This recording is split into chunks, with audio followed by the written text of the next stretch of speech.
do this together, okay? So it's not exactly an independent thing, simply because we would get too off, and within cosmic law, it will be more powerful if we're all doing it at the same time, okay? So now that you know who the one is, the ones are now to go into the trance state. The other person, just sit calmly, be open, and listen. Because no matter what level the one is in, they'll be able to speak. Even in the third level of deep trance, you are still able to speak and share some of your observations. So we're starting now with the ones, and please start going into the first level of trance, which you can achieve by seeing that golden pyramid inside your head. That, of course, I really feel that those of you who are going into the trance, they should do this with eyes closed. I think it would be very, very difficult to try and get to those levels with your eyes open. So please have your eyes closed, the ones. The twos, you can have them open and closed, it does not matter. But the ones. Now start breathing, please. Relaxing yourself. Breathing, relaxing yourself. And start to visualize that golden pyramid in your head. It should be golden in color and a perfect pyramid so that you have a sense of being at the first level of trance. I'm going to give you a few more minutes to kind of just stabilize there, because we want you to get used to the differences, how it feels different. So just kind of sit there with that golden pyramid. Feel that. Reaffirm to yourself, this is my first level of trance. It's the first level. And as you begin to stabilize there a little bit more, and it takes a little while, and you have a sense of that being a state of mind that's different than the so-called waking state. Have a feeling of that.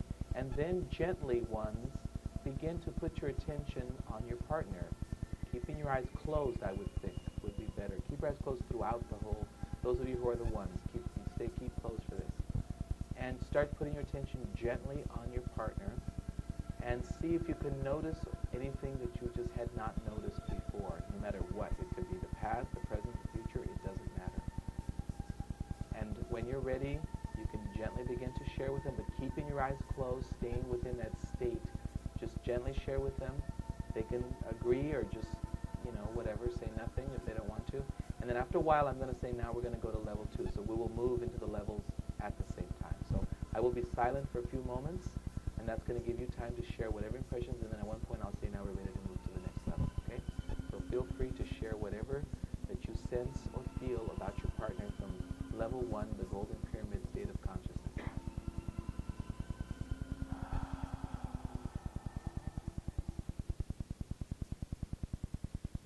At this level, and we're going to start moving into the second level.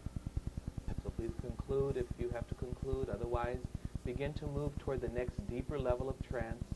This one signified by the star. Whatever your star is that you have created to associate with the second level of the trance state. This is usually easily done by adjusting your breathing, by breathing deeply and allowing yourself to go deeper within yourself, in and in and in and in and in some more. And when you feel you are hitting a different state of mind than the one you were at previously, try to get comfortable there. This is the second level of trance associated with a star symbol. It's a deep, beautiful level.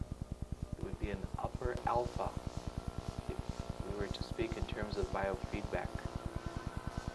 And at the second level, feel yourself stabilizing there. See the star, any size, shape, or color you like.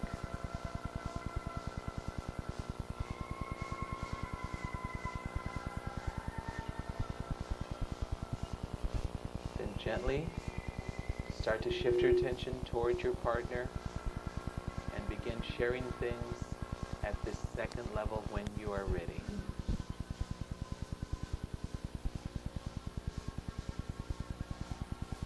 This time you're going for yet a deeper, more powerful state of mind.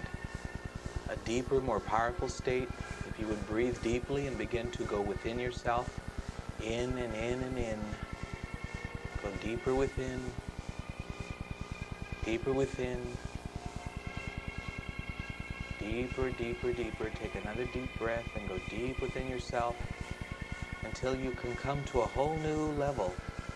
This new level you would associate with a sunburst, a beautiful sun, a pure white light that's dazzling bright, as if you were looking at the sun in the sky but could look at it with your inner sight as opposed to your physical eyes. And associate then this beautiful sun with pure white light with this greatest and deepest state of mind, and allow yourself to stabilize there. Just like a helicopter can hover in the air as long as it likes, so learn to hover like a hummingbird at that state of mind. It's a deep, beautiful state of mind, the deepest one, and very, very gently, when you feel you have a foothold there and it's nice and strong for you, then again, very gently begin to send your attention towards your partner and share whatever comes to you to share.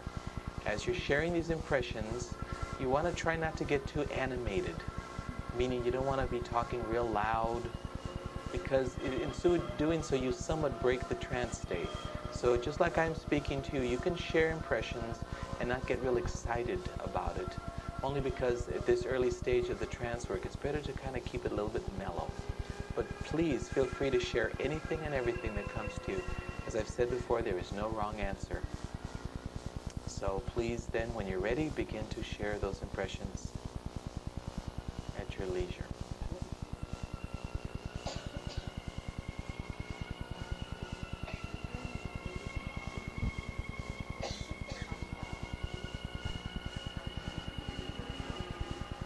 Start to move on here in a minute.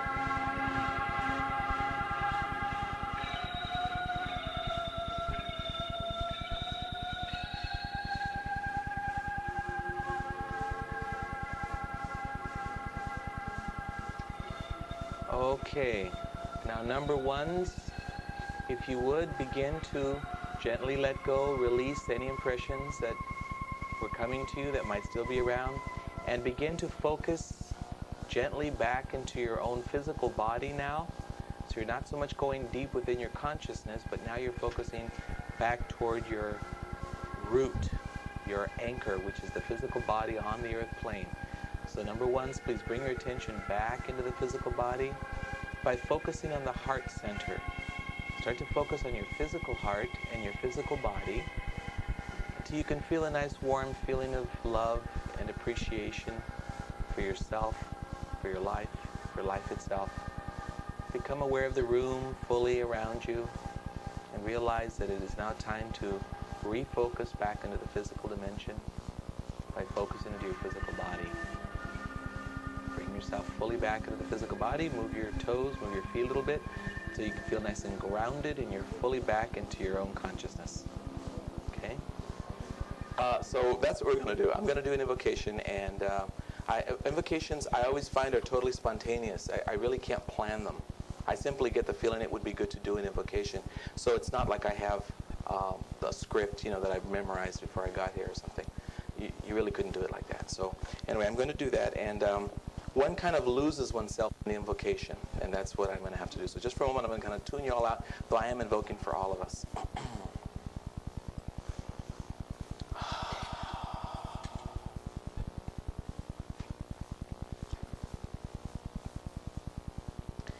In the name of the light of God that never fails, never did and never will, I invoke a very intense release of the power of the mind of God into this room in this very hour, in this very second.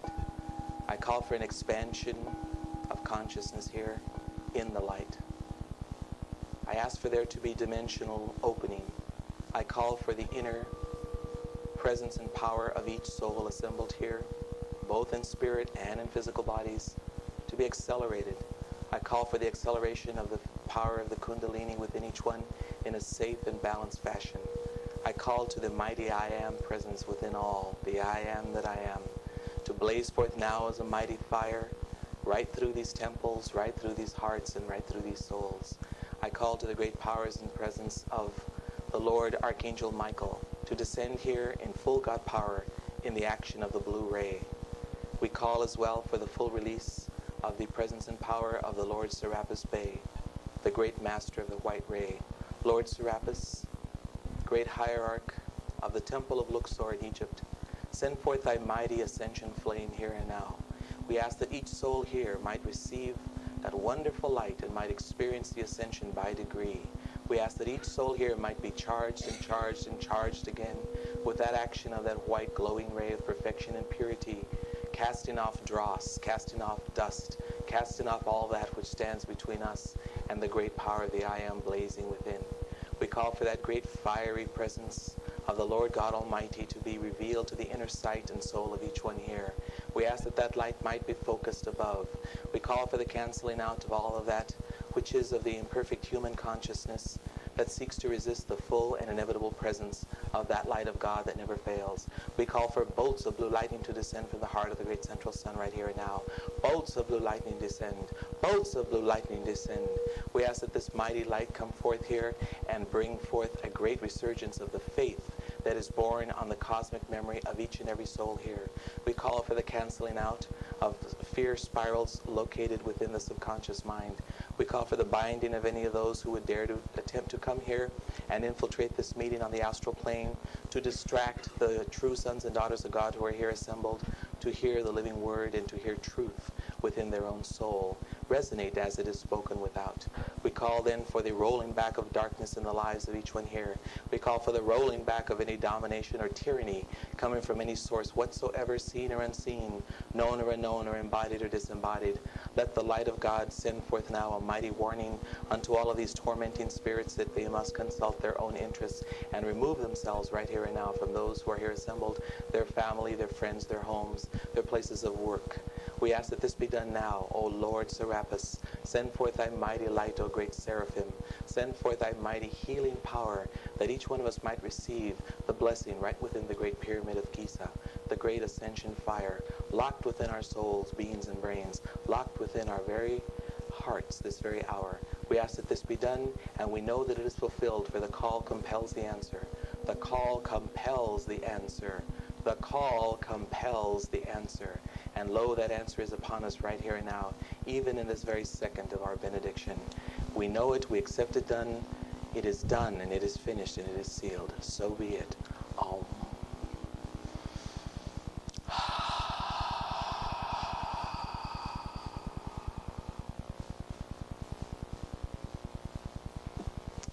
That kind of an invocation was given daily in a lot of temples and a lot of different religions and a lot of cultures. Those kinds of invocations were they would just flow. What is it? The high priest or priestess simply puts themselves in touch with this flow of cosmic energy, which shows them and makes it very clear to them that they can command the forces. That's what cosmic law is about, isn't it? Isn't that what we're here? I think so. I'm here to tell you how to be a good cosmic attorney, your own.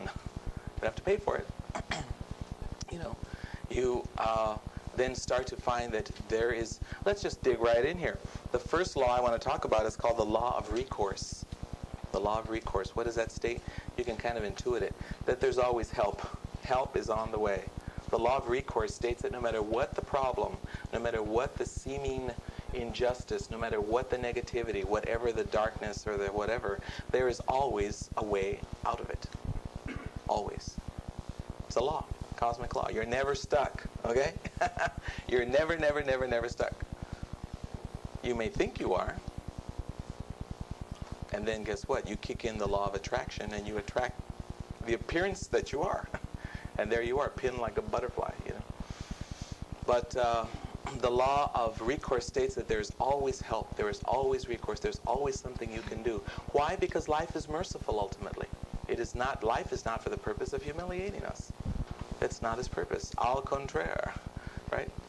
Life is for the purpose of glorifying us when we know how to play the game. Then we start working with the cosmic laws and things just start, yeah, that's more like it. When people start looking at you with respect and with love and trust, then you know you are within the law. And when they're not, then something's amiss, isn't it? Something's amiss. So we have to know that these things are happening with us. The law of recourse is something to remember and keep in your back pocket. Why? Because life gets rough, right? I mean, that's no secret. We all know that. We all get the rug pulled out from under us, and no matter what. I mean, it can be financial, it can be romantic, who cares? It can be an inner crisis going on within the depths of your soul. Who cares? It doesn't really matter. The point is, sooner or later, something or someone's going to stick it to you, right? That's going to happen. You can kind of count on it. And yet it isn't really for the purpose of tormenting us. It's for the purpose of going, hey, wait a minute. What do I do now? I have this ace in my pocket, right? What is it? Oh, the law of recourse. That's right. There's always something I can do. There's always help. There's always somewhere I can go. And you have to remember that the magic is in remembering that. Can you see that? The magic is in remembering that, because if you remember it, guess what? It's there for you. But it's important to know there's always a back door.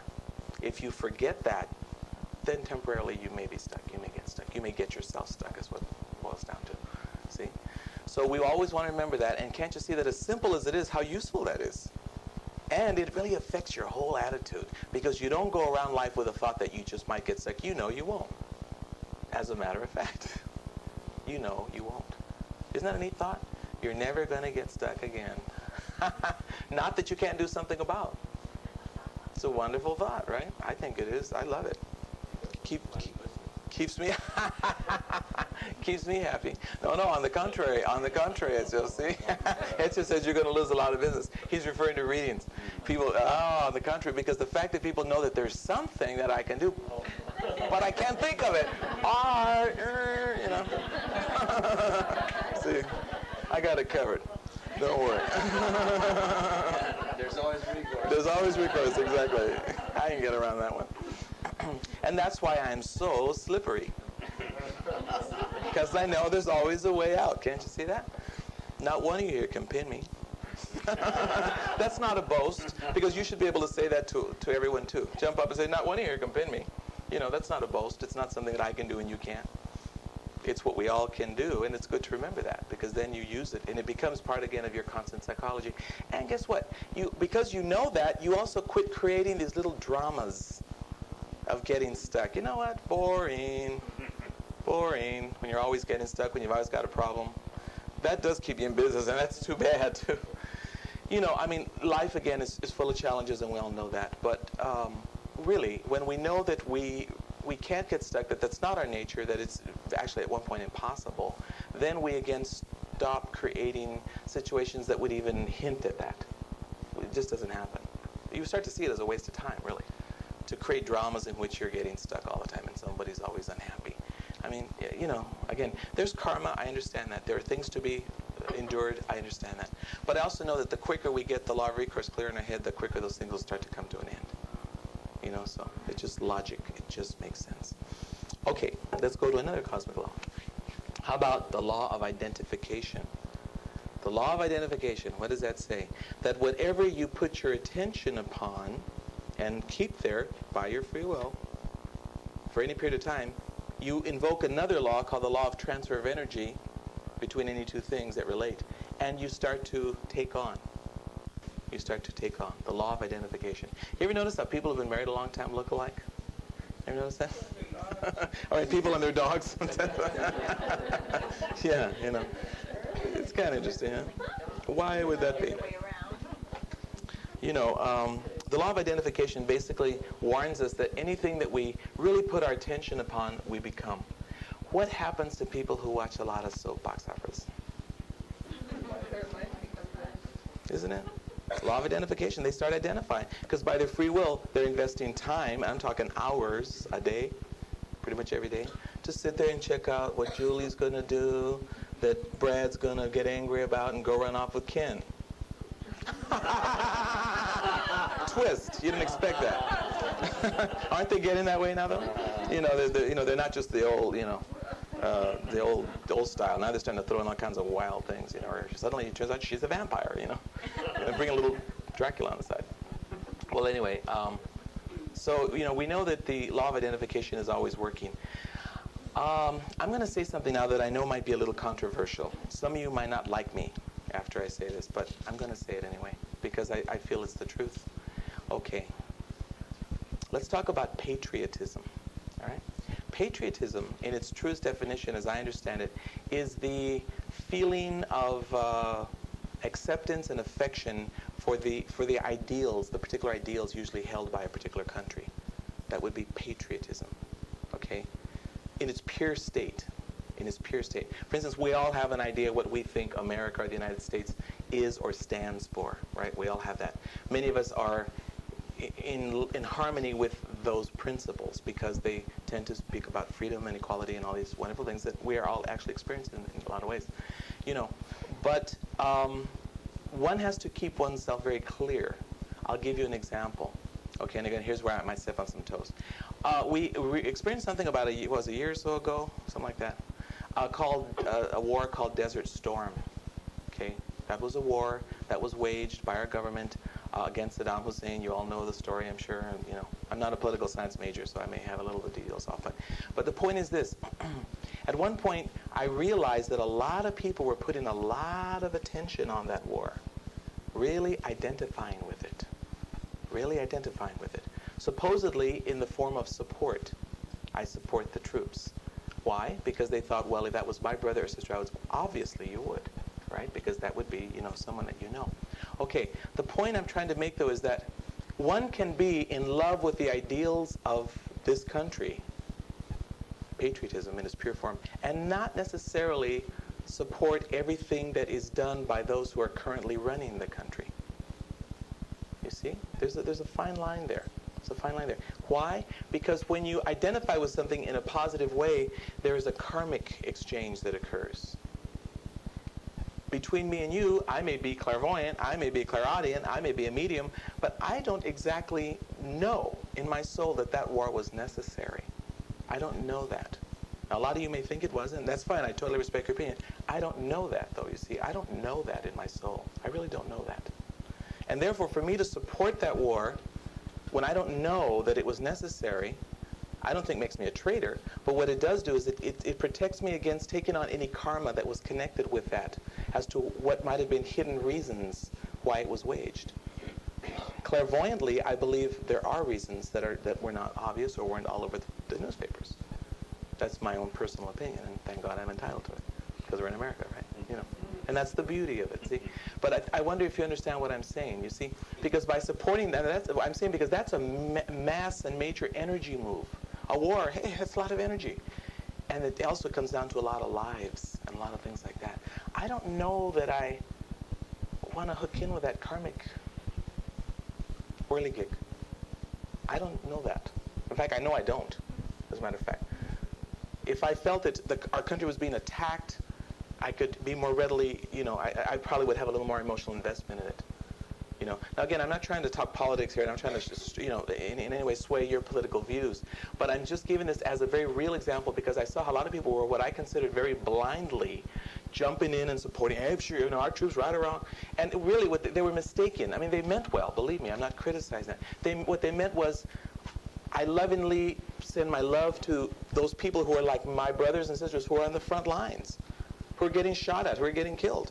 And in that sense, me too, I sent also prayers and waves of protection and love to those who were involved. But that didn't necessarily mean that I was throwing in my karmic, what do you want to call it, wherewithal to link in with that war and give it more power. You see? You see what I'm trying to say? And this is where the subtleties of the law of identification work. It teaches us to really think, you really want to think every moment that everything out here in a way, I mean, it's going to sound funny, but in a way, everything's kind of like a prop. The world is a bunch of props. So I want to stop and think every moment, am I identifying with those things that I really think are for me? Because if not, I shouldn't be identifying with them just because I'm told I should by anybody. Because there are many people, as you know, who are very adept at controlling mass opinion. How? They control the media. They simply control the media. It's very simple. You know, you go to any other country and you'll see how their news differs from our news. It's quite interesting. Go to anywhere. I've been to New Zealand. I saw it there. I was in England. Saw it there. Australia. You know, what is reported is very different than what we hear here. And they're slanting it the same way our people are. So, I mean, I'm not saying that I'm not trying to make America bad, believe me. I love this place. I would not want to be anywhere else. I'm very grateful to be here. But the point is that, you see, it's good to understand how the law of identification, be careful what you identify with just because it's put out there by somebody, by anybody, including by family members. Let's say you got a real strong brother-in-law, and he's really Republican, man, and wow. You could, if you're not thinking right, you might go that way, because the guy's a real good talker, right? Next thing you know, you're at the Republican rally. Yeah, or the Democrat. I mean, I really don't care. It doesn't matter to me. Either one, equal in some ways. But you understand how each thing is a karmic flow and a karmic unit, and by your free will, you are hooking in or not. I would say, when in doubt, don't. When you don't know for sure, your heart's not saying a real strong yay or nay, it's better to just be neutral. And not jump on the bandwagon just because your brother-in-law does, or your mother does, or your lover does, or whoever. And to really think for oneself. And I think cosmic law teaches one that you should think for yourself. You better. Because only you are responsible for what happens to you in this life and in the next. The old saying, they don't pay my bills. How true. Think about that cosmically. Switch it to karma and expand it. And, it's like, you all don't balance out my karma for me. I alone can do that. So therefore, I'm absolutely responsible for it. You see? So it's really important, I think, to take a look at that. The law of identification. By the way, I'm just going to throw this out here because I have a feeling it might touch on a few heads out here. When you marry, you realize that's a contract. It's a free will contract to share karma. You're absolutely identifying with this other person. Oh, yes. Sometimes someone going, oh, yeah? Yep, sure enough. Yeah, it's there. It's that's what happens. And this is another reason why lots of times when people break up in a marriage, one person suddenly gets a lot better and the other one sometimes gets worse. Because the so-called better or the lighter karma, usually the woman, was supporting and taking on the karma of this man, who was using her so-called good karma mixing with his to keep doing his own trip. But once she withdraws that light, that love, that whatever it is, and she becomes her own person again, then he is left just with his own karma, which he's probably been not doing too hot with. And suddenly the weight is upon him, and it becomes very obvious that he goes down and she goes up. And it's not always a he-she thing, you understand? I mean, maybe the other way around, where she's the one that goes down. It doesn't really matter, you understand? It's not a gender question. But the point is that we're sharing karma. It's called the law of transfer of energy. You see, I keep weaving the laws because they are. They're interwoven, all of them. The law of transfer of energy means right now we are exchanging energy. I and you, all of you. That's what's happening. Hopefully, what you're getting from me is awareness on cosmic law. And what I'm getting from you is your very kind attention and your love, because I can feel it. I can feel your support and your love from who I am and what I'm doing. And I know that, so I accept that, and I'm grateful to all of you for that. So the least I can do is give you back everything I know, everything I am. So there's a lot of energy transfer going on right now, and it happens all the time. Even you can't stop it. You really can't stop it. So I think I told a little story about my grandfather who always used to say it's better to be alone than in bad company. That's what that means. Law of transfer of energy. It's better to be alone than in bad company. Yes. Let us say you are let's take your analogy. Let's say you're in a work situation and you don't like the energy of the people around you. But let's say you've got mouths to feed and it really just isn't real convenient to walk out. I mean, we got to be realistic and practical. We all have bills to pay, so it just isn't practical to just quit. I mean, that would be a very bold and possibly brave thing to do. But not all of us are in that flow, right? So not all of us are going to have that inclination. Okay, then what? Then you can at least start to decide consciously that I choose to greatly decrease the law of transfer of energy's effect upon me. See, then you use your free will to start to create your atmosphere. And that would be a good time to start putting like a bubble around yourself so that your energy is radiating out and you're not receptive. We talk about concave, convex. So you're not so concave. You're not taking it. Which if you don't decide you don't want to take it, that's exactly what happens. That's interesting about that, how we're basically tolerating everything until we decide we don't want to tolerate it. Until we say no, it's yes. That's as simple as that. So we can decide that, okay, I am going into this place of work. I do know that the energy there is not really the best. As a matter of fact, there's a few things there I really don't. Obviously, in the long run, you'd want to get out of there if that's the way it is. You really would. But again, being practical, it may not be the thing to just walk out. So at least for the time being, you want to make the conscious decision, here's your free will, that I can be in this place and not take on these people's energy. You can do that. And then what happens? There's still the law of transfer of energy, but now what's the energy? It's different. You see, it's changed. Now what they're getting from you is the correct expression of free will, the right use of will. You're benefiting them by not taking on their garbage. And vibrationally, that's exactly what they're getting from you. They're going, well, she's kind of stand out. At first, they might not like it first, right? Who does she think she is? She doesn't eat lunch with us. She doesn't smoke with us. You might have to put up with some of that. Trademark of ignorance, right? It always rejects what it doesn't understand. Tries to kill it, actually. So, you will have to be willing to kind of go through some of that. But you also understand from whence it comes, right? That, Father, forgive them, they know not what they do, kind of a thing. So, but the point is, you're not taking it on anymore. You see, that's a choice. It's a choice. So we start realizing how much choice and how, when the guides years ago started saying to me, you don't realize how free will really is. And I was, well, thought I was pretty free. And all of a sudden I realized, I guess I'm not. And then when you really start realizing that, you start seeing what a slave you have been. Really, what a total slave you've been. To 1,000 things, not so much to people. To ideas, to beliefs, to concepts, to all kinds of things that just are not necessary because of the choice that one can make or not make. So there's a lot to be said for that. Be careful with sympathy. That's the same thing. Careful with sympathy. Bleeding hearts in the audience, watch out. Because it doesn't really work, People are creating what they need to create. So it's really, this isn't to say one isn't compassionate. You all understand the difference. Sympathy and compassion are kind of two different things. Sympathy is when you just sit down with them and, you cry in the beer with them. Oh, poor baby. I know it's terrible. I just know how bad it is. It's just, it'll probably happen to me later on. And it will. You just set it up.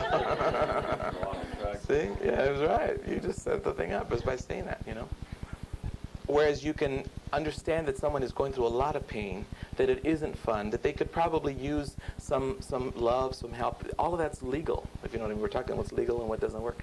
Okay, all that's legal, but you don't get sucked into the drama. You don't get sucked into the trip. Because as a matter of fact, at that point, you cease to be of much use to them, other than another shoulder to cry on. And there's plenty of those around.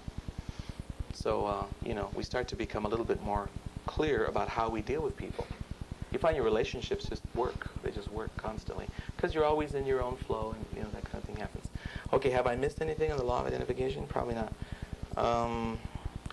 Yes, I certainly have. There's something very important here.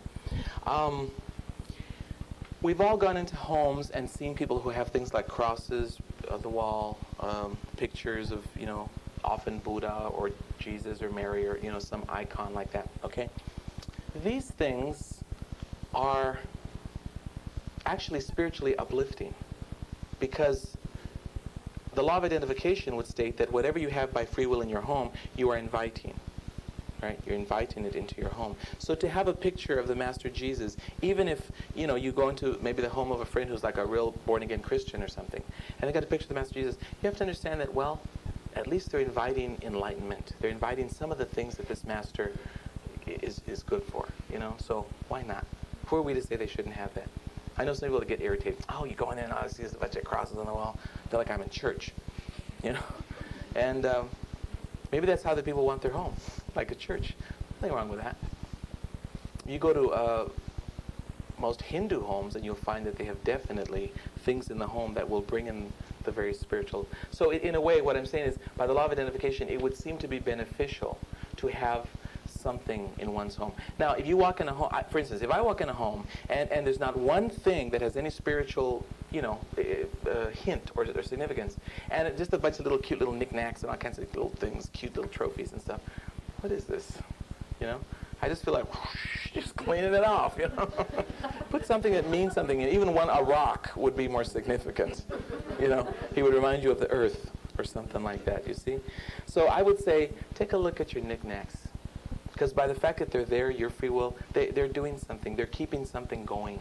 What is it? I don't know. You tell me. Check it out.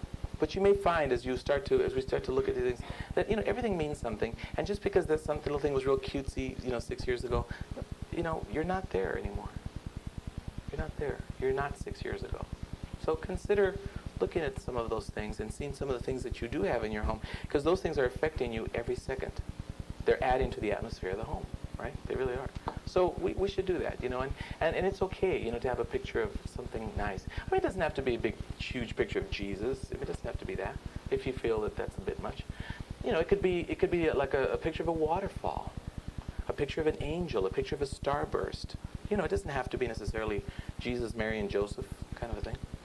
Though nothing's wrong with that, because that invokes the Trinity of three masters. So that ain't bad. So you see what I mean? Just reconsider, if you would, because by the law of identification, what you have there is what's happening for you. You're identifying with it, and it's identifying with you in a way. Okay, so that was the last thing I was going to say about this. Okay, let's see here. This law, I'm going to share with you rather briefly. I don't think it's that difficult to explain. It's kind of simple. It's called the law of limitation. The law of limitation simply suggests that you can sometimes accomplish more within a limited space and time. For instance, that you can invoke this law I'll give an example. Let's say a person says, okay, I want to go on a trip. Like me. I want to go on a trip. Okay. So then you realize that, well, if I'm going to go on a trip, then you count backwards, right? Well, when do I want to go? I'm going to have to get all this stuff done. And you start to create a limited force field around from the point where you are to the point of the trip. Most people do this without thinking, you know what I mean?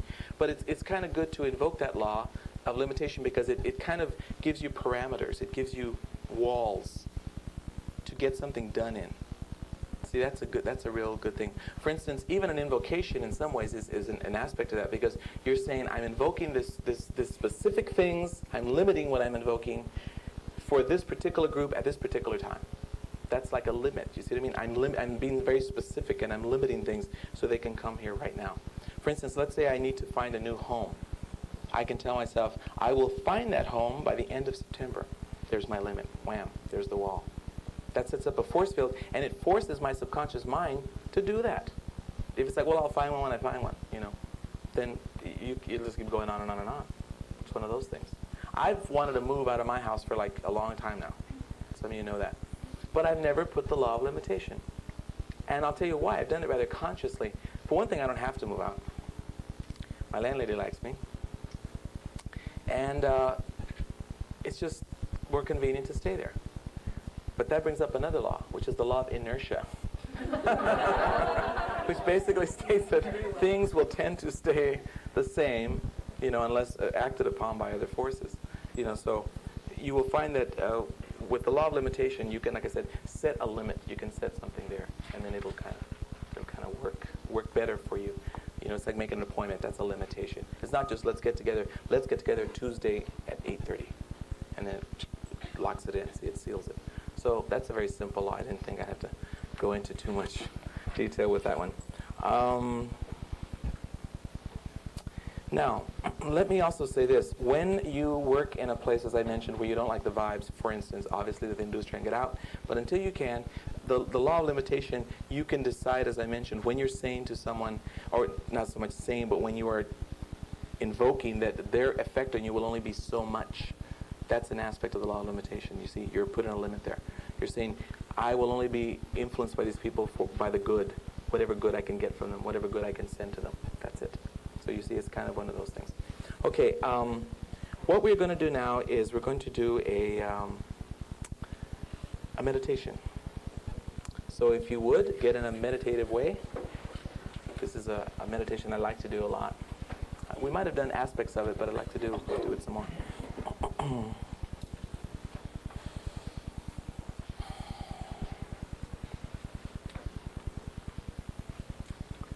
So just kind of breathe yourselves into a nice easy flow, if you would.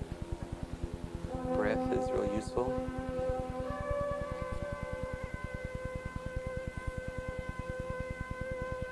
And start to get a sense of the majesty of your own soul.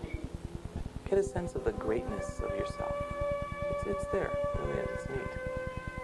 It's good to feel it. Good to feel the unlimited sense of yourself. So we want to get a sense of the greatness of your own soul. As if you were high on a mountaintop. You could see for miles and miles and miles.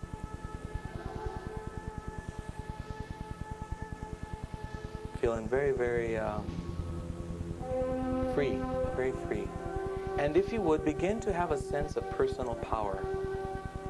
Now, as I say begin to, you'll notice that it's just a matter of choice, really.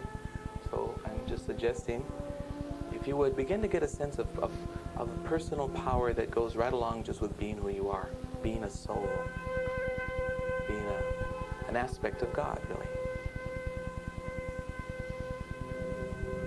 See yourself high, high on a mountain. You can see for miles and miles and miles. You're all alone. You're feeling powerful. The sunlight is beating upon you.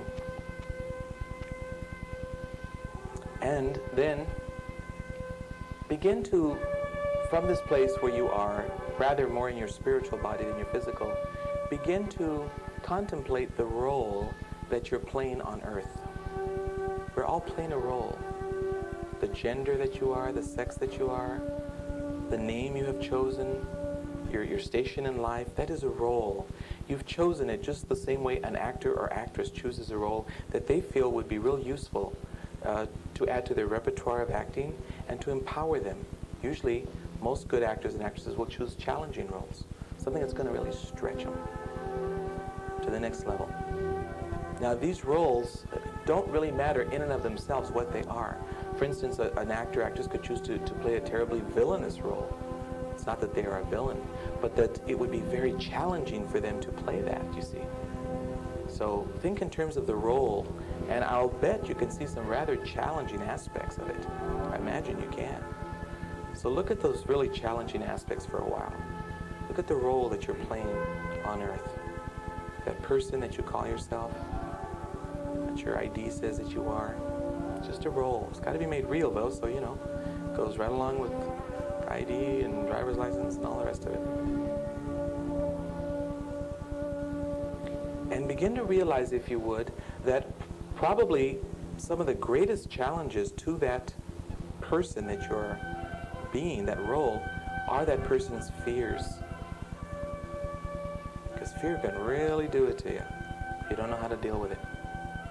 So begin to have a sense of that, but keep that strong, powerful feeling of power, of personal power that should be your constant recognition. And from that high vantage point, you're kind of looking down. And if you would, isolate one of the fears of the person that you appear to be on earth, the role that you are playing. You know that person inside and out. You're playing the role. You know what that person's fears are. If you would isolate one, make it a big one, isolate it. And then, from that wonderful place of empowerment, really look at it, analyze it, really look at it. I know it can be scary, but if you would, now's a good time.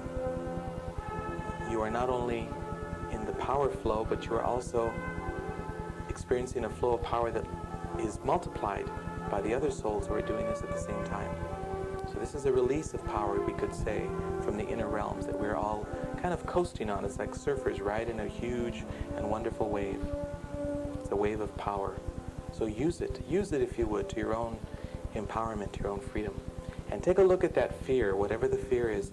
And with all the power that you are, my dear friends, start to decide that that thing, that fear, which is probably of something in the future, is not going to happen.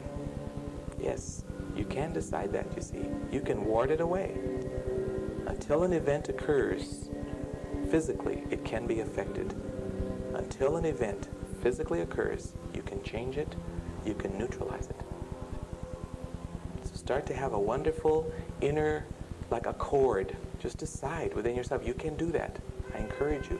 You can do it. Just decide right now, that is not going to happen. It isn't. It just isn't. I won't allow it. I don't allow it right now.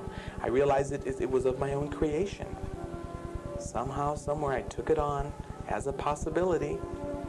A negative one, an unpleasant one, but I took it on somewhere, somehow, by free will.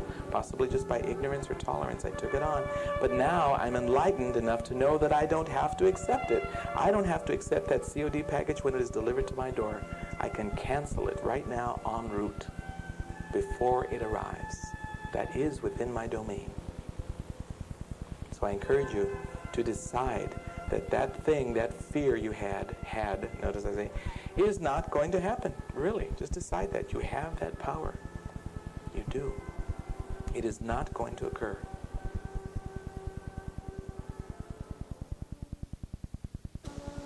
It's not going to happen. Have a wonderful feeling of that. And instead, decide what is going to happen in its place. I'm sure you can think of some better version than whatever that fear was. You know, who needs that? Bad movie. Bad cinema. Don't need to watch such a lousy video. Burn it. And put in a much better one. Put in one, maybe that's just called my victory over this thing. My awakening that frees me from this thing. And know that it is yours. Know that it is yours.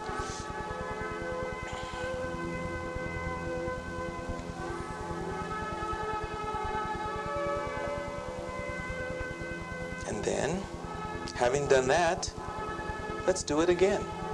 Well, you're still on this mountaintop, you're feeling powerful, you should be feeling more empowered now that you realize more powerfully who and what you are and what you can do. Pick another one, please. Pick another fear.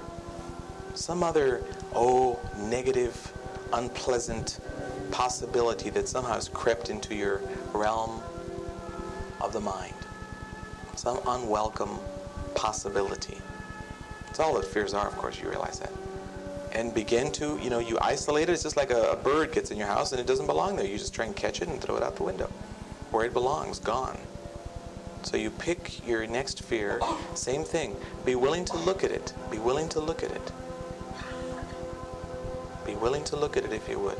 You see, only you can make this real for yourself. I cannot do that for you. So please, I entreat you, make this as real for yourself as you can, because that's the more real, the more powerful, the more effective. If you take it very lightly, it will have a very light effect. So, please have a wonderful feeling that you have now this other fear. You're looking at it. You might try and decide where it first came to you. If somebody passed it to you, my guides say that fears are like coals, they get passed around. So, see if you can get where this came from. Could have been your parents, could have been somebody, who knows, a movie you saw, anything. But either way, even if it isn't clear where it came from, the point is you took it on, you adopted it like a hitchhiker. Now you want to let it off. You want to pull that carver and say, as far as we go, goodbye, thank you, get out. You want to send that thing away from you. So do so. Decide again, my friends, decide again that this thing is not going to happen. Just get rid of it. Who needs it? Do you see the power you have? The beautiful, beautiful free will power to pull weeds in your own mental and subconscious garden. Just get rid of it. Throw it out. You don't need it. Banish it from the kingdom of your mind once and for all. You have the power to do that. The rod of power is in your hands right now. Banish it. Banish it. Banish it. And know that wonderful things will happen in its place. Wherever you had that fear, probably was an area you were a little bit unclear about, or you were just kind of open to whatever. Now I'm afraid you have to come up with something specific. Put something else in there. Probably it's opposite. Whatever the fear was, it's opposite. What would be a happy ending? That's what you want. See that instead. Put that there. And realize that that is the order you are now placing with the universe. The universal mailman. You just cancel the last one. That was kind of junk. This one's much better, much better. This one serves me. This is a conscious, intelligent, enlightened choice and decision I'm making. It's not an unconscious tolerance or taking on of someone else's fear, or a fear that happened to come to me some weird way. Yes, indeed. So realize, my friends, the great and powerful energy that is yours to command. It's very, very powerful. And know that you have just gotten rid of 2 possibilities, probabilities that were flying around like bats in the belfry. And now you got better volumes, better movies to watch, better realities to dance with. Know it is true, know it is so, feel it so within yourself, and come to know that your inner self has just made a very beautiful change in your destiny. You just changed your destiny. You just changed your future. Wonderful. Okay, and then if you would, bring yourself fully back into full consciousness, fully back into your body. Feel yourself right now.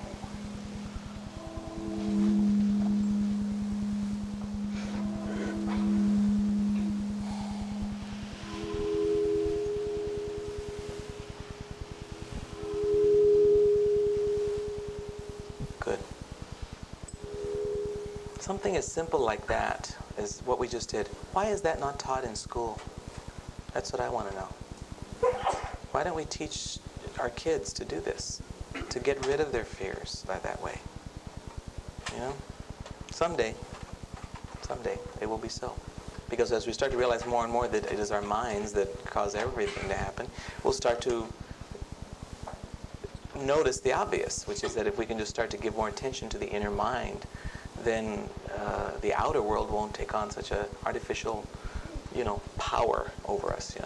A subject that you might not even find in the dictionary, as I mentioned once before, and the term is clairaudience. We're talking about clairaudience. I want to really get across to you. My goal is to convince you, I guess I want to say, of how common and often clairaudience occurs, so that you all, by the end of this course, will at least consider the possibility of yourselves being clairaudient. In fact, everybody being clairaudient. That's really kind of the goal I'm going for, okay? Now, that does not mean, and I cannot guarantee, that at the end of the course you'll be hearing voices all the time. Matter of fact, I'm not sure that would be a very good thing, see? Because that could be real distracting, believe me. Real distracting. But it is important, I think, to know, basically, what does it all boil down to? Clairaudience. It boils down to the fact that we're all part of one big, huge, happy family of spirit souls who are our friends and not our enemies and aren't ghosts and haunting us and all this weird stuff, but that are just people like us, but who just happen to be in the next dimension. They can see us, we can't see them. But what do we all have in common? What's the thing that divine mind in absolute wisdom has allowed us to exchange, no matter what dimensions we are? Thought. Thought we can exchange. So in fact, clairaudience, though, is slightly a misnomer because it isn't exactly hearing as much as it's the reception of thought. I mentioned last week how thought transference between people is called telepathy. Thought transference between two beings, one of whom is in a body and one who is out, is called clairaudience. You see? You can look at it that way. So clairaudience is something that one receives all the time anyway, but that one can train oneself to receive. In other words, you can set aside a special time of your day and sit and just maybe have a few questions or a few topics you'd like some enlightenment on, and just say, okay, I'm calling to my dear friends in spirit, my guides, my teachers, and these are the topics I would like to have a little input on. This, that, the next thing, and then you just kind of sit there and just be real open. It takes a little practice, I'll admit, but after a while you start noticing that if you take a little practice to kind of keep your own mind not too preoccupied. So you've asked these questions, and then you just sit there, and then what happens after a while, you start noticing that you're getting thoughts on the matter. You're getting thoughts on the matter. And that's how it works. If you talk to God, you're praying, and if God don't see you, you're schizophrenic. He said he heard that if you talk to God, you're praying, but if God talks to you, you're schizophrenic. So they would say. This is true. So they would say. Fortunately, we're beyond that, Ezio. Here's what we're going to do with this clairaudient thing. I'm going to suggest a few different scenarios. Now, even though you're facing each other, this isn't going to be quite as heavy one-on-one as last week's was. We're just doing a whole different thing. It's always going to be different. But there will come a time when I will ask you to share some of the experiences you've had. But initially, this is going to be kind of a one-on-one, meaning this way one-on-one, before it gets one-on-one sharing with the person you're seated with. So, for instance, I'll give an example. I will give an example. I will say, I would like you all to be open to receive what might be said to you concerning the area of your life that is most painful to you. And then all you need to do is sit and listen and be open. Again, you may not hear voices. You may not necessarily know that your certain guide, Black Eagle, is right next to you talking in your ear. It may not be that distinct.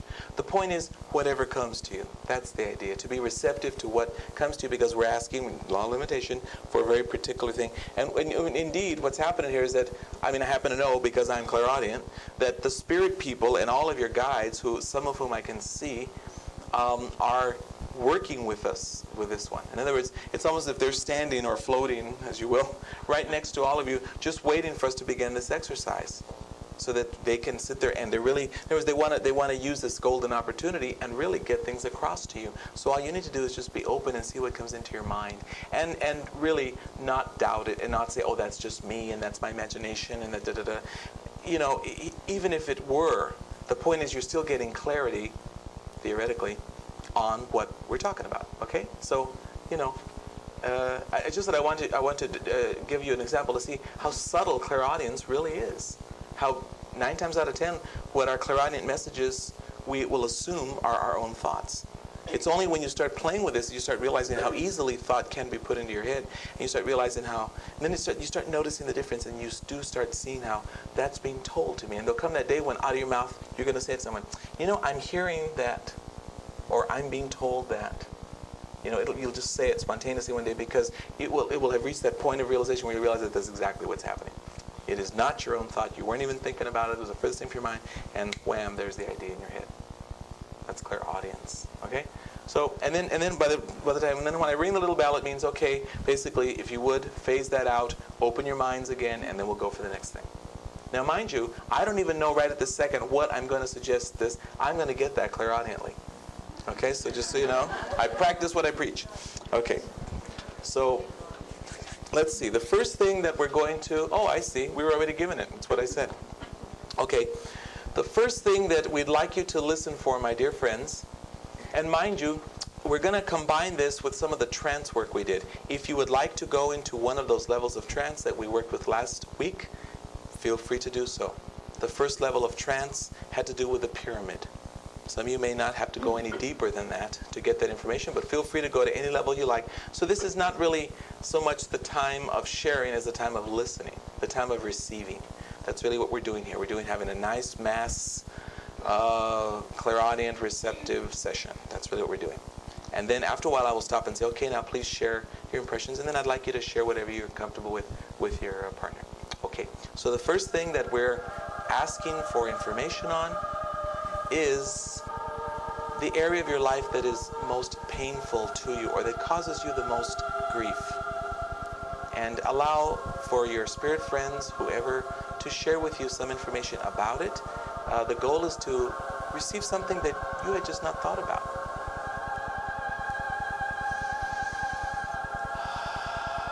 Possibly what can be done about it to change it.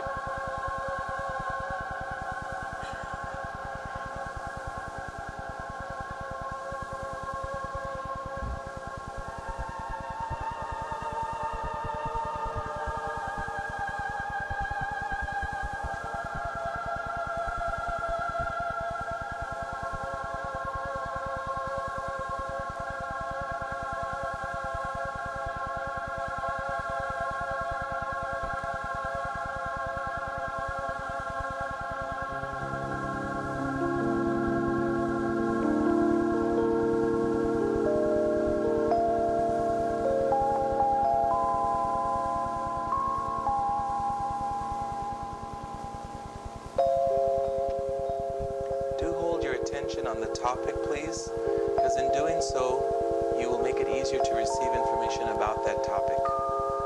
So if you find your mind wandering, just gently bring it back and ask again, what can I be shown or told right now about this particular area of my life, and how I might be able to shift it or change it for the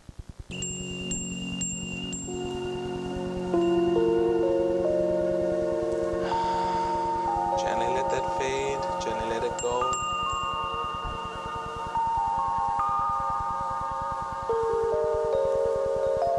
Next topic that we're curious about, that we're open to receiving about, and we'll have fun with this. Allow your guides, if you would, allow the inner world to share with you something about a past life experience that you have had that you have not been told about previously. So we're specifically asking to hear something new. We want some news. A lot of us here know some of our past lives, whether we've been told or we've realized them directly. You're specifically asking to be shown something and told about some lives of yours that you have known nothing about up until this very moment. So let's go for some revelation, okay?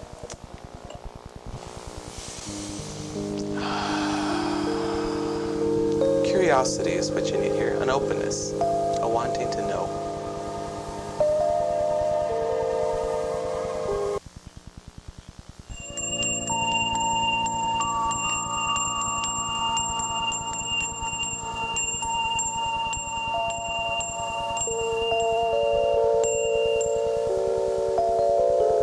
Okay, that was interesting. I got a very unusual one myself. Okay, now allow your spirit friends to tell you something about your own future. This is specifically what we're going for. Ask them to tell you and show you some very beautiful and wonderful achievement that you are destined to accomplish in this life. Again, something you hadn't thought about. See, we're being specific, and that's why we're going to get a specific answer here. Something you hadn't thought about, something that had never been told to you by anybody, whether in the body or out of it. So just ask to be told now of some beautiful accomplishment, some wonderful thing that you are destined to do in this life, okay? And watch how wonderful you are.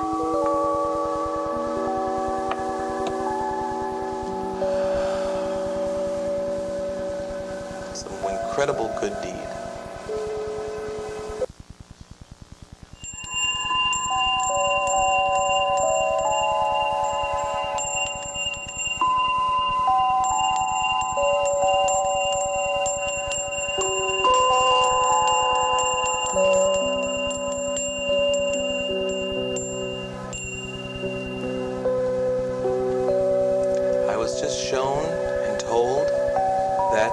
This exact exercise that we're doing right now has been done in certain Tibetan lamaseries in the past as a very ancient practice. Okay, and the last thing in this particular round before we get into the sharing part is now in a very similar fashion ask to be shown or told something similar as a very wonderful accomplishment, but this is not your own, but somebody close to you, somebody that you love, that you feel very close to, someone that you love dearly in your heart, and ask to be shown a wonderful thing that's going to come in the path of their destiny that you had not known and that they probably do not know. And watch how you can be shown and told these things.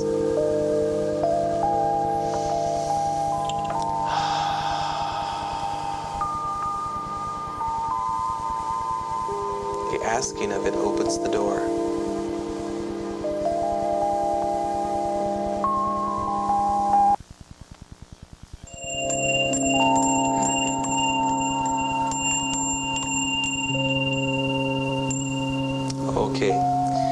Okay, now you can bring yourself, if you are in a trance state, back more fully into your physical body. Have a nice feeling with your heart. Feel the love of yourself, or the love of your life. Feel the physical body. Focus in it. And now here's how the sharing is going to go. What I'd like you to do, I'd like you to share whatever, parts of your experience you're comfortable with your partner. Now, what I'd like the partner to do as you're listening to the person sharing with you, be aware that that person's guides or your own are very likely going to be explaining some of what they're telling you in a wider fashion. So in other words, as your partner's sharing with you some of the things that they got or they picked up on, be open, because at that same moment, and you get used to this, by the way, clairaudiently, you get used to hearing, like I say, in stereo. Someone's talking to you this, and you're listening to them in this ear, but you're also hearing over here at the end. That's explaining what they're saying. You just learn to do that. It's not that hard a deal. So as you're listening to your partner's, sharing accounts, be aware that you're going to be being talked to probably to explain something so that you can turn around and give them an even greater explanation than the one that they currently possess. Okay, and there's no rules for this, so I feel like saying feel free to interrupt the person and go, and you know what I'm getting about that, So you want to do that and share back and forth until you have both shared your experiences and have the other person give. You can call it feedback if you want, but we're not asking for your opinion. We're asking for whatever revelations might come to you spontaneously as you're hearing the account. Okay, so share. We're going to have a trance address now. I don't know who exactly is going to talk to us, but somebody is. If you care to, move your chairs around a little bit, feel free. We're done with that part of it. Most of you have seen me do trance work before, so it's nothing that novel. But yeah, there's space up here if you like. There's even a few chairs up here. It's up to you. If some of you want to move up, if you want to get closer. If you're back where you can't see. But as you know, it takes a few moments for me to totally get out of the way, so we'll now begin that.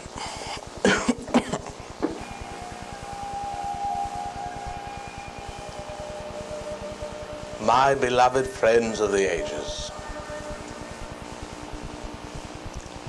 what a great joy to sit amongst you again. What a lovely meeting, a meeting of souls for the purpose of expansion of that which is your true nature, of that which is what I suppose you could call the truth. What you do here shall be commonplace in what you call the future. What you do here is quite necessary for the present.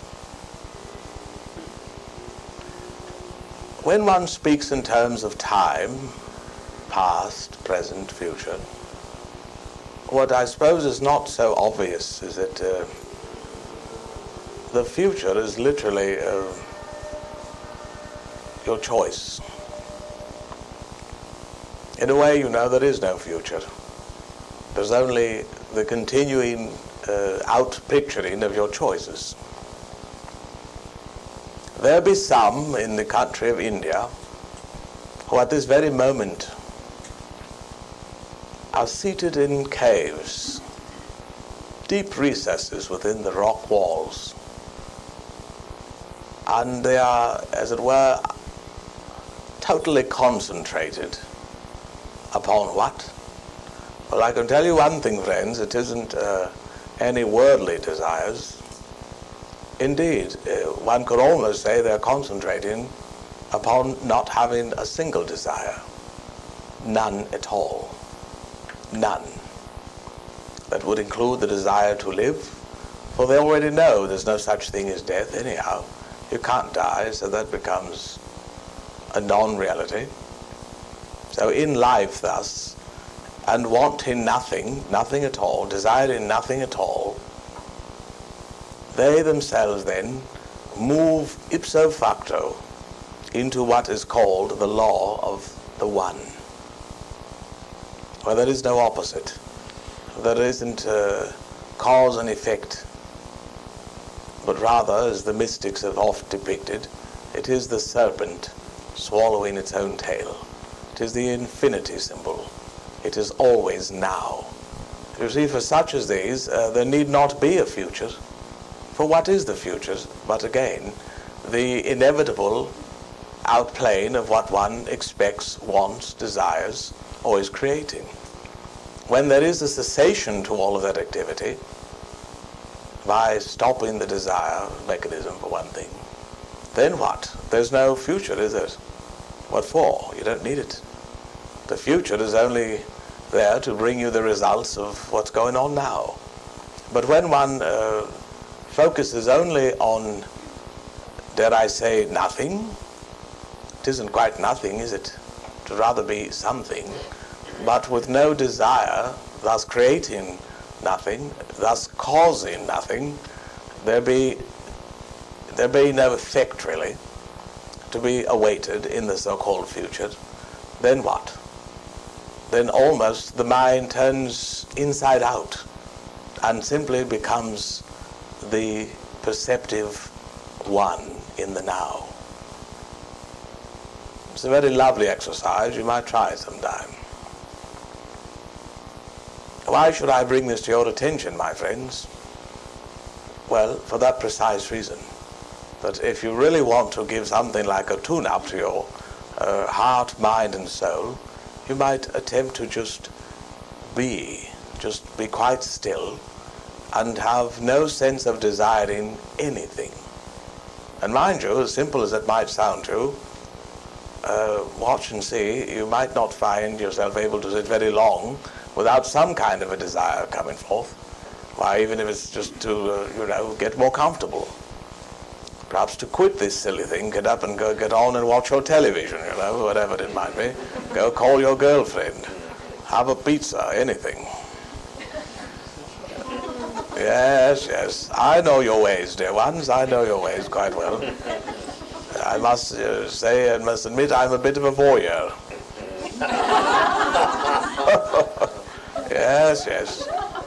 Yes, I do my share of eavesdropping, believe me. I am that fly on the wall, watching all things.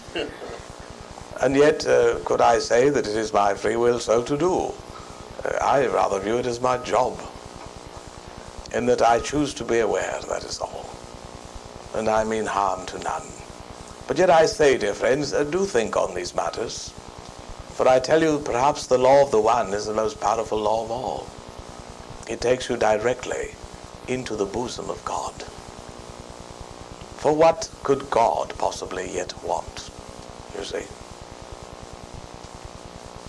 You become at one with that wonderful sense of just being right now.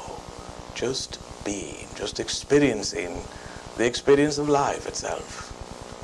Desiring nothing. There's no future. You don't need it. Don't really need a past, for that matter. All you need is now. All you have is now. All you are is now. And the rest is just pleasant movies, pastimes that, we like to indulge in. I was sent here this night to share this simple little insight by one far greater than I, a very lofty being, a very advanced brother in the brotherhood of light. This marvelous being very graciously pulled me into his powerful aura and without a word transferred to me full awareness of his, shall we say, consciousness. For mind you, it wasn't really even a desire of his. He was not so much desiring that I do this, but rather simply attuning me to his consciousness that it would be done, that it was being done. And lo and behold, I am here doing it, and you are sharing in the moment with me.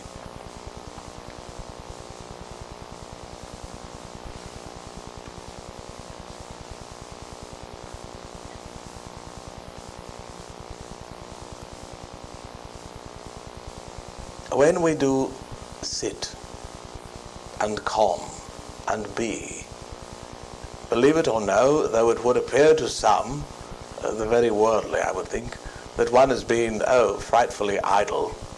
What a waste of time to just sit there and do nothing. I mean, not even think. What is wrong with you? And yet, my dear friends, may I continue to elaborate that when one is willing to sit and shall we say, practice this lovely art, that I suppose some might even link in with forms of Zen meditation. What occurs is that you, in a sense, activate all the laws at once. Far too numerous are they for me to enumerate how and why, but suffice it to say that to be within the law of the one is to be within all of them, all at once. These be things that every soul doth know in its depths, in its heart. All of you, my friends, are coming to great passes in your affairs, where it shall become most important that you know how to still yourselves and be at one. I'll tell you another little secret. It isn't a secret at all to the minions of light, but unfortunately so little known, understood, or discussed on the earth plane. And it is this. Do you know that if you can calm yourselves, desist from desiring anything, and simply, as I say, enter this lovely silence, this wonderful place of being at one with all, as a practice now, that you literally change the patterns of your life for the better. Oh, that's what those skinny little men are doing in the caves. I always thought they were just trying to hide from the world. No, no, my friends. To do this is to be so at one with self, you see, that suddenly all things fall into order in place. In other words, if you've got a bevy of problems, worries, anxieties, and you begin to practice something like this, don't be surprised if within a short time, a fortnight, they tend to melt away. For you see, it is only our hold on impossible and difficult situations that gives them any life. When you let go, when you truly let go, and enter the wonderful oneness of not wanting anything, not casting about for anything, then suddenly you immediately become aligned with the cosmic flow, which is perfection, and everything in perfect order and resolution. So you see, it's a very quick way to put your psychiatrist out of business. My dear friends, you are precious indeed. How sweet it is to sit in your presence and bask in your glow. Lovely indeed are your efforts at self-improvement. And yes, as I've admitted, yes, I'm a bit of a peeping Tom. And I've watched how very many times I've watched each and every one of you here, and I can honestly say it now. Each and every one of you here, I've watched at one point or the other, some of you more than others obviously, and I've watched your lovely and beautiful efforts towards self-improvement, towards self-control. Simply your lovely thoughts, thinking, no, I won't do that anymore, now I'll do this one. Each one, my dear friends, has got the most beautiful impact upon the whole. And so you see, you become greater and greater servants as you observe yourselves, as you observe energies, as you try to learn how it is that these things do work. For instance, being here and taking what is discussed here into your daily moment-to-moment existence. Lovely indeed is the opportunity. Lovelier still those who know how to work it. Ye are gods, it is written in your law. So said the Master Jesus 2,000 years ago, and it is as true now as ever. Dear ones, your loved ones go with you. Go forth, sally forth, enjoy yourselves. Know that life is for living, that wisdom is for use and grand expression, and that your love is obviously to share with all of creation. Be as radiating suns then, every one of you, giving, giving, giving, taking from within, giving outward, radiating as your true nature is to be. God bless you, one and all, and receive the special, special blessing of the great brother who did send me. Until another time, a sweet evening.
I tend to give the guides the last word. In the name of the light of God that never fails, never did and never will, I call for a wonderful release of that sacred essence, that Holy Spirit essence, into this room and into this meeting this night. I ask that it not be limited by the walls here. I ask that it anchor here and go forth from here to touch our entire circles of families and friends, the places where we work, play, and live. I ask that it include our pets, our loved ones far and near. I ask that the Holy Spirit light will manifest this night in a sparkling, glowing array right within our very own consciousness, healing us of whatever needs to be healed, bringing forth an expansion of consciousness that has not been experienced, no, not until this very moment.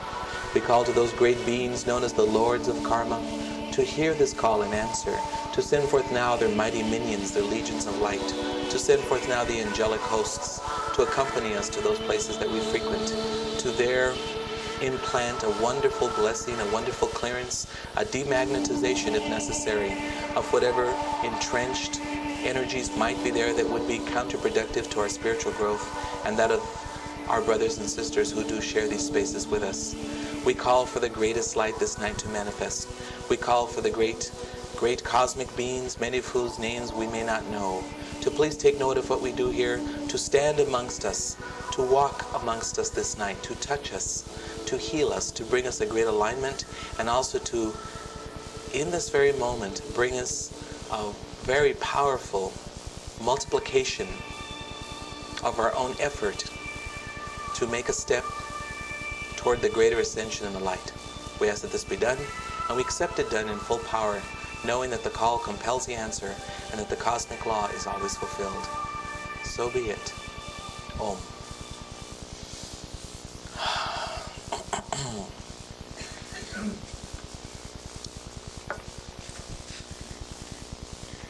When you make an invocation like that, it's like anything. We hear about the things about belief. As a man thinketh, so shall it be. If you went ahead and made an invocation like that, and then the very next moment you doubted it, especially if you seriously doubted it, please realize that at that next moment you are also employing the law of free will to negate it. Okay, so you understand now when people say believe, believe, it's not just a matter of, it's not that people are trying to evoke blind faith out of you, but that one should in their heart be able to weigh these things and feel, do I feel there is truth to this? And if there is truth, then let me stand by that truth. So if I invoke help, if I call for angels, I must be open that they shall indeed come. You see? Even if I may not be able to see them in a physical sight, I can't sit there and go, well, I don't see any angels now, I guess they didn't hear me, and da-da-da-da, maybe the lions are busy.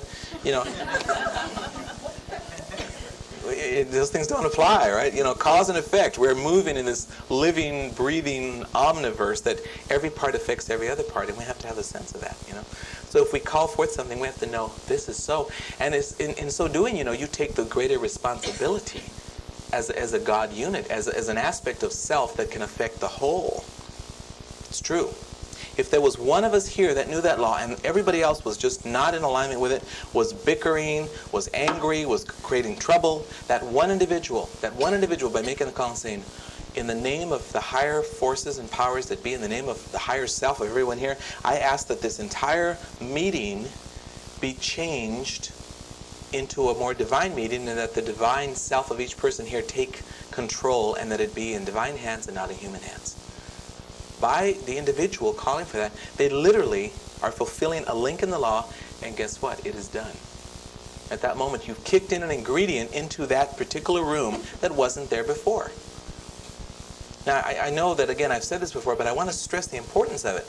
It's something like fixing your favorite dish. Imagine fixing your favorite dish, those of you who know anything about cooking, and leaving out the key ingredient. It wouldn't taste good, would it? Whether it be salt, sugar, whatever. It just wouldn't taste the same. And in fact, your dish would be kind of flat or kind of this or kind of that. It's that kind of a thing. Because you're leaving out the very key thing. So I really want to stress that. One of the laws that I know I've touched on before, but I want to touch on again just briefly. Tonight, I'm going to kind of jump, because some of the laws here, I don't think take too much explanation, so I'm not going to go into them totally in depth. A few I will. One's called the law of recourse. Recourse. The The law of recourse basically stipulates and states that there is always something you can do about it. You're never stuck. No matter how bad it looks, no matter how up against the wall you may be or think you are, you can always change it. There's always something to be done. You see? And that law, if you really feel it and if you really know it, will hold the balance against your throwing in the towel. There's nothing I can do. This is hopeless. I'm helpless. There's nowhere to go. Zip. End. Nothing. That's never true, because we have to remember that God in toto, God as a whole, is a constantly evolving experiment. So you see, the more we learn about cosmic law, the more we learn about life in the esoteric or metaphysical sense, the more we realize that none of this is really real. Not real in the sense of permanently real. It's all temporary, right? Your bodies are temporary. You're not going to look the same tomorrow as you did today. You think you do, but you don't. The conditions that exist today won't exist tomorrow. It's always in flux, constantly in flux. We have to remember that, especially when push comes to shove, which it does from time to time. And when it does, guess what? You're called on the carpet. Suddenly, what's real? Right? Let's say, maybe I shouldn't bring up this example. All right. Might as well. Let's just, I hate to bring this up, but I will, because I have a feeling I'm going to touch nerves. Let's just say you go to pick up your mail, and all of a sudden, IRS, and your taxes aren't in order. They want to see you in a week. What are you going to do? What if, like me, you were planning a trip? Tomorrow, I'm off to the mainland. Tomorrow. What am I going to do? How terrible. What if that's happening? You see what I mean? Now again, the temptation would be to take it way too seriously, to overreact, to have an emotional reaction, and da-da-da-da-da-da. But really, one can stop and think, okay, stop. I'm creating this for a reason, right? I know the law. I know that there's some reason why I am bringing this into play. Why is this suddenly in my face?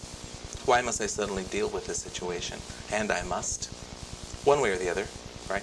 Responsible ability to respond, right? I'm not going to just run away and forget it isn't there and act like it isn't there.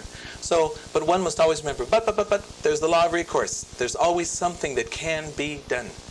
And if you can remember that, I mean, really, if you think about it, I know it might seem like I'm oversimplifying it, but if you can remember this, please realize that that can become your saving grace in a moment of terror. Yeah.